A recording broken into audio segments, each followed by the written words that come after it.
Star Trek.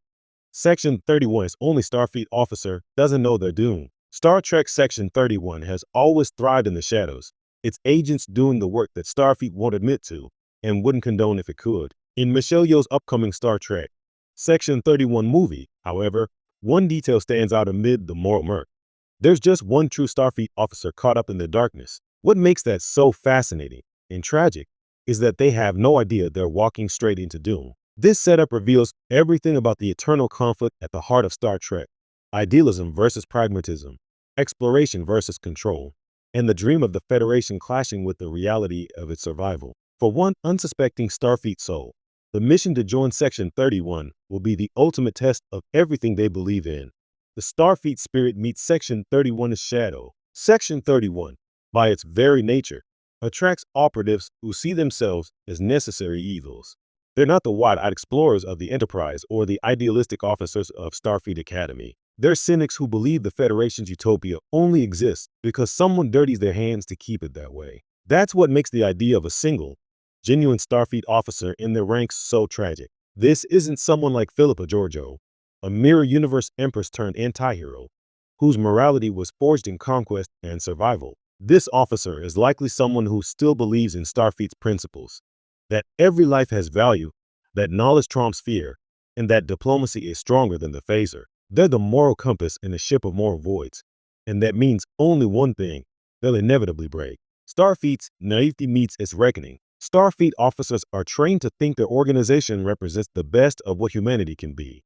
In a galaxy filled with warlords, secret cabals, and species like the Klingons and Romulans, Starfleet is supposed to be the shining example of progress and peace. But Section 31's existence challenges that.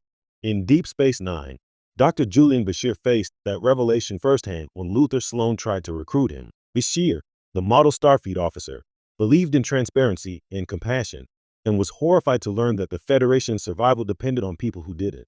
He escaped recruitment, but others haven't been so lucky. The officer in Section 31 might think they're joining a special ops team dedicated to defending the Federation from existential threats. They'll tell themselves it's temporary, that they can maintain their ethics from the inside. But as history shows, Section 31 doesn't bend, it breaks people. This officer doesn't know it yet, but by the time their mission ends, they won't be a Starfleet officer anymore. They'll be something else entirely. Georgiou's mirror reflection. Michelle Yeoh's Georgiou is the perfect lens through which to tell this story. Her version of morality is already warped. She's a conqueror trying to understand the concept of mercy. But this Starfleet recruit offers her a reflection of what she might have been if she'd been born in the Prime Universe. Someone who believes in the Federation's ideals with unshakable faith. Through their eyes, Georgiou is reminded of who she used to mock. Idealists who saw kindness as strength. Their relationship will likely echo Spock and Kirk's, but inverted, where one teaches logic and hope, the other demonstrates the necessity of ruthlessness. The tension between them could become the emotional anchor of the film. Georgiou, who knows what corruption and compromise look like, will see their destruction coming long before they do. And perhaps, for the first time in her long and bloody life, she'll try to stop it. The doom that's already written. Every Section 31 story ends the same way, with ruin, revelation, or regret. The organization might survive, but its operatives rarely do, at least not with their souls intact.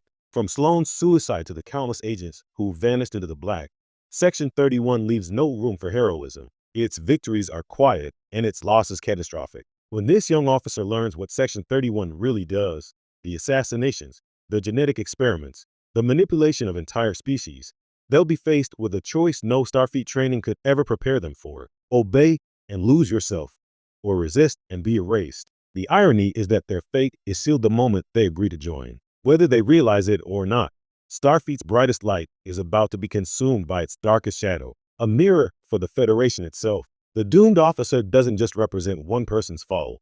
They embody the Federation's ongoing identity crisis. Can an institution claim moral superiority while secretly relying on organizations like Section 31 to preserve its order? This story could finally make that hypocrisy impossible to ignore. When the officer's inevitable downfall occurs, whether through death, betrayal, or corruption, the audience will be forced to confront what peace through security truly costs. In a way, this Starfleet recruit's tragedy is the Federation's. Both start with hope, both believe in the dream of a better galaxy, and both are undone by the lengths they'll go to